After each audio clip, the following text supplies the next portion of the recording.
Hey everyone, Jajankin here. I decided to continue these weekly Hunter x Hunter reviews, as the previous one did pretty well. I'm glad people enjoyed it, so here I am reviewing Hunter x Hunter, chapter 367. Now, chapter 367 is a Kurapika-centric chapter, unlike the previous one. Now, I really love Kurapika, and enjoy seeing him in action. And when I say action, I mean his train of thought, how he operates, plans, etc. Now, many people really hate when there's a lot of dialogue in Hunter x Hunter, as it can ruin the pace for them, as many people want to get to the action or more important parts. To be honest, everyone wants that, but people need to realize something. This is called build-up. All this dialogue plays a role in the story and moves the plot forward, or adds more elements to the story to expand the world of Hunter x Hunter, which it does very well. Now let's continue with the review. Now, like I said before, this is a Kurapika-centric chapter. It starts by showing us Kurapika's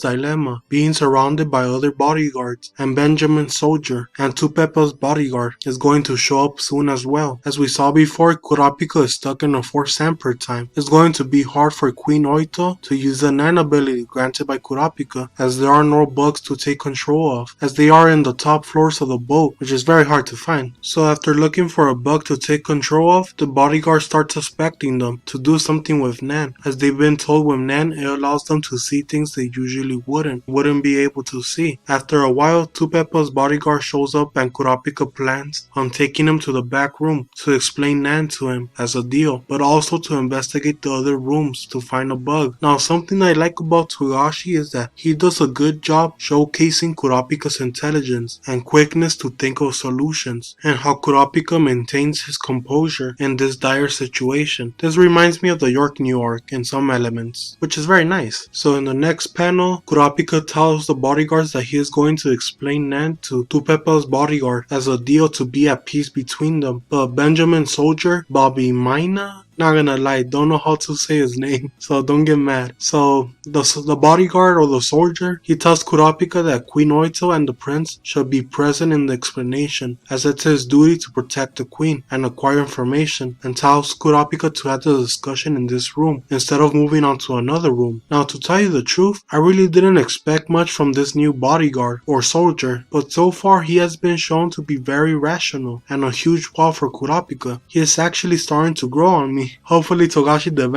develops him more. As we all know, Togashi likes to develop characters we never expected. For example, Welfing. I really love that guy. So that's enough of that. Let's continue. So as Bobby Mina tries to keep Kurapika in the same room, Kurapika tells him that people were killed in this room and that it stresses the queen, so they agree on it. And just look at this guy, that smug look on his face. So that's when Tupepa, the fifth prince, bodyguard Maor, not really these names, I don't know how to say them. So this new bodyguard shows up and Kurapika asks him if it was unexpected and if it's basically okay with so many people here to discuss about Nan. And Maor doesn't seem to care and saying to begin. Now this is interesting, as we see Kurapika is amazed at his confidence. Now either Tupepa has a plan in mind, or Maor just has that much experience to help him stay calm in a situation as this. Because if I remember correctly, Maor has to be the oldest bodyguard we've seen so far, which I believe will play a role in the future. So Kurapika begins explaining Nan to everyone, and that's when he spots a cockroach and Kurapika begins to panic somewhat. And Bobby Mina notices Kurapika's reaction and begins to suspect something, and this is when Queen Oito comes in and commands the bodyguards to catch it and get rid of it somewhere else as a chance for them to use the ability. Now these last chapters where we see Queen Oito, to tell you the truth,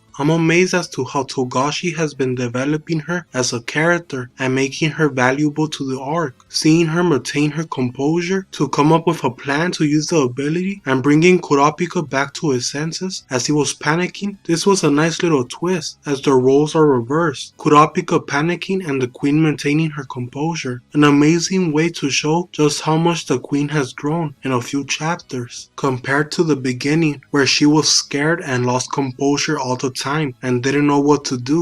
I can't wait to see what Togashi does with the 8th queen, Oito, in the future. So as Kurapika regains his composure, he calls Bill and Shimano, and this is where stuff gets more interesting. Kurapika tells Bill to use his Nen to catch the cockroach, but as we all know, Bill doesn't have that ability, but Kurapika is really telling the queen to do it, and the queen actually responds well. She goes behind Bill and activates the ability. No one can see the dolphin except Kurapika, making it seem as Bill did it. Now this was a smart move by Kurapika for various reasons. One, it throws off the guards into confusion. As we can see, Bobby Mina is confused as to why Kurapika is giving up Bill's power. And the second reason, it gives Kurapika and Bill an advantage, as if a fight were to begin, they could use Bill's Nen power that we don't know yet as a secret to trick the opponent by giving false information, which is a very smart move. And the last obvious reason is, this is their chance to catch the cockroach and use it to spy on the rest of the prince. So after the queen uses the ability, we see it under her control, and Queen Oito tells the rest of the bodyguards that she feels tired and needs to rest, and puts a towel in her eyes to hide the fact she is controlling the cockroach. Again, Queen Oito is showing good judgment. So the other bodyguards want confirmation to see if it's true that the cockroach is under control, and to move certain ways to see if it's true. So after showing them it's true, Kurapika explains to everyone more about Nen,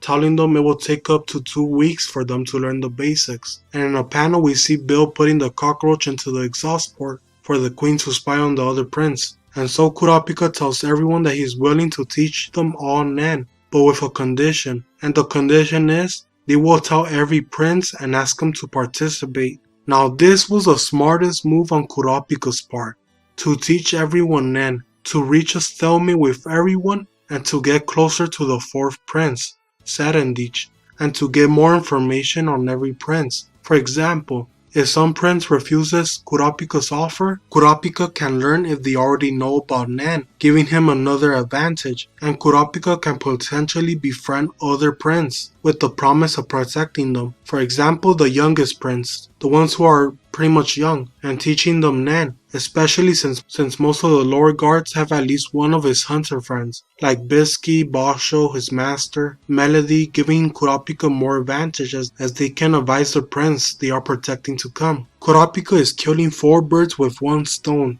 and Bobby Mind notices this as well, as he is thinking he must be in control of everything, calling him a tricky opponent. And he noticed Bill putting the cockroach onto the exhaust port to spy on the others. Now, like I said before, this bodyguard is going to be a real threat. So far, he has been shown to be a very dangerous and intelligent person, and Kurapika mentions Bobby Mina's aunt is covering the entire room to find out about the cockroach, which would allow him to find out who used the ability. Now, this is a surprise. To find out his aunt covers the entire room, showing us he is very proficient with Nen. And lastly, it ends with the queen going to spy to the closest prince, that being Marayam, to see his Nambis, where are the soldiers positioned, and so that's the end of the chapter. This was an amazing chapter, so many mind games with Kurapika and the rest of the bodyguards, everyone trying to gain the advantage. Seeing Queen Oito develop more as a character, and getting more information and characterization for Benjamin's soldier, Bobby Mina, showing us that he is a real threat,